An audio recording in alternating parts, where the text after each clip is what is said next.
जिम्मेदारी निभाया। भूमियार बाबा और गांडा गंधर्व समाज को प्रणाम करता हूँ, जोहार करता हूँ। आदरणीय मंच और आप सब जो बड़े धैर्य के साथ इस कार्यक्रम में अपनी सहभागिता बनाए हैं, आप सबको प्रणाम, क्योंकि आप जब हैं तब हम हैं इधर, नहीं तो हमारा कोई अस्तित्व नहीं है। इसलिए आप जब तक रहेंगे हमारा मान सम्मान बढ़ेगा। इसलिए आपके लिए एक बार जोरदार तालियां होना चाहिए। और तालियां उनके लिए, आदरणीय हमारे टीकम चाचा जी नहीं दिख रहे हैं, उन्होंने कहा कि मैं मंच में नहीं बैठूंगा, मैं इस गांव का मेजबान हूं, तो मुझको इधर उधर घूमना पड़ेगा। ऐसा सोच वाला व्यक्ति जो बहुत बड़े शख्स हैं, उनका ये सोच बताइए कहां मिलेगा? इस समाज में मिलेगा। इसलिए उनके लिए भी जोरदार तालियां, और उन सभी पुरोधाओं के लिए जोरदार तालियां जिन्होंने ये सोचा। कितने बड़े समाज के लोग जब अपने लिए बहू ढूंढते हैं, जब अपने लिए दामाद ढूंढते हैं, कितना तकलीफ झेलना पड़ता है। तो एक ऐसा मंच हम तैयार करें जहां पर पूरे प्रदेश के हमारे युवा साथी, हमारी बहनें यहां पर खड़े होकर के अपना परिचय दें, ताकि हमको अपनी दामाद और बहू ढूंढने में कोई दिक्कत ना हो। ऐसे सोचने वाले हमारे कोसरिया गांडा गंधर्व समाज के लिए जोरदार ताली। लगातार मैं चर्चा कर रहा था आनंद महावीर जी के साथ भी, कि उन्होंने भी कहा कि समाज कोई दायित्व यदि हमको दिया है तो उसके लिए कुछ हमको करना पड़ेगा, और उन्होंने लगातार ये काम किया। इस मंच में वो भी शख्स बैठे हैं जिनके बारे में हम और आप सोच नहीं सकते। कृषि विभाग के सबसे बड़े साहब आदरणीय कपिल देव दीपक साहब जी, उनके जैसा वक्ता तो मैंने आज तक नहीं देखा, उनके लिए भी जोरदार ताली। और मैं इस बात के लिए बड़ा हर्षित हूं कि बड़े बड़े हमारे जो अधिकारी हैं वो मंच के नीचे में बैठे हैं। हमारे मामा जी उधर बैठे हैं, मैं जब से देख रहा था, राम मूर्ति बघेल जी, इधर भी बड़े बड़े शख्स लोग बैठे हैं, बहुत सारे हमारे साथी जो पीछे भी बैठे हैं। और मैं समाज की तरफ से आप सबसे निवेदन करना चाह रहा हूं कि सब व्यक्ति को मंच में बैठना संभव नहीं है। हमारी जो महानता है वो नीचे में बैठने से है, क्योंकि हम जमीन के लोग हैं, जमीन से जुड़े हुए लोग हैं। इसलिए अपनी धरातल को नहीं भूलना चाहिए। बहुत सारे हमारे युवा साथी पीछे भी खड़े हैं। हम सब लोग प्रियेश भाई के बारे में बात कर रहे थे, उनको आप सुनेंगे, उनके बारे में ज्यादा नहीं बोलूंगा। जिस तरह से मुझे यहाँ पर बुलाया गया और हमारे वक्ता ने कहा कि हमें अपने समाज के लिए गर्व होना चाहिए। वास्तव में किस लिए गर्व होना चाहिए भाई? क्यों गर्व होगा हमारे समाज के लिए? कुछ जानेंगे तब तो गर्व होगा, कि बिना जाना इसी गर्व हो जाएगा? क्यों गर्व होना चाहिए?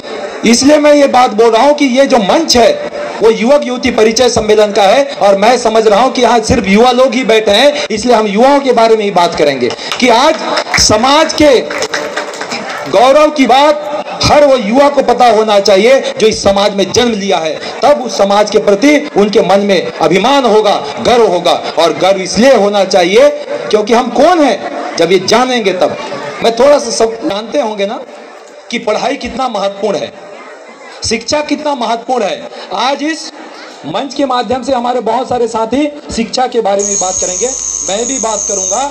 लेकिन जिस समाज के लिए हम यहाँ बैठे हैं उस समाज को थोड़ा सा जानने की जरूरत है। मोहरी बजाने वाले हमारे साथी इधर बैठे हैं, मोहरी जानते हैं ना? इशारों को समझने वाला वो समाज कितना बड़ा समाज है बताइए। पुजारी कुछ भी नहीं बोलता, इतना ही बोलता है ना। उस इशारों को समझने वाला महान समाज है भाई ये, बताइए कोई ऐसा समझता है क्या? लिप रीडिंग करने वाला समाज है ये। कितना बड़ा गुण हमारे अंदर है। दूसरी बात, इतिहास पढ़ने वाले बहुत सारे साथी हैं। जब हम आदिम युग में रहे, नवपाषाण काल जिसको हम प्रागैतिहासिक काल कहते हैं, इतिहास वाले जानते हैं, उस समय आदमी लोग नंगा घूमते थे ना? नहीं घूमते थे? पढ़े होंगे तो जानते हैं, ये कोई अलग बात नहीं है। पूरे दुनिया को यदि कोई कपड़ा पहनाया वो गांडा समाज है, ये बात हम सबको पता होना चाहिए। कितना बड़ा समाज है, तब तो हम गर्व करेंगे अपने समाज के ऊपर। जानबूझ नहीं तो काला करबो ना, बलार हिंगा बीरा गांव में कोट भात खाना वान हो जाए काम। ये बड़ा मंच है। हम तो सौभाग्यशाली हैं कि समाज का ऐसा पहला मंच जिसमें युवक युवती परिचय सम्मेलन हो रहा है, मेरे को सहभागी बनने का मौका मिला। मैं बहुत बड़ा सौभाग्यशाली है, आप सब लोग सौभाग्यशाली हैं कि पूरे प्रदेश में पहला कार्यक्रम में आपकी सहभागिता है। ये बड़ी बात है। दूसरा चीज, जब हम गांडा को समझेंगे तब हम कुछ जानेंगे। ये गोंडी कितने लोग जानते हैं? गोंडी कितने लोग जानते हैं? अभी प्रिंसिपल साहब बोल रहे थे ना, गोंडी कितने लोग जानते हैं? गांडो जानते हैं? गांडो, गोंडी में ना गांडो कहा जाता है। और गांडो कौन है? गांडो का मतलब होता है मकड़ी। उस मकड़ी जानते हैं ना? नहीं जानते? आज जानना पड़ेगा।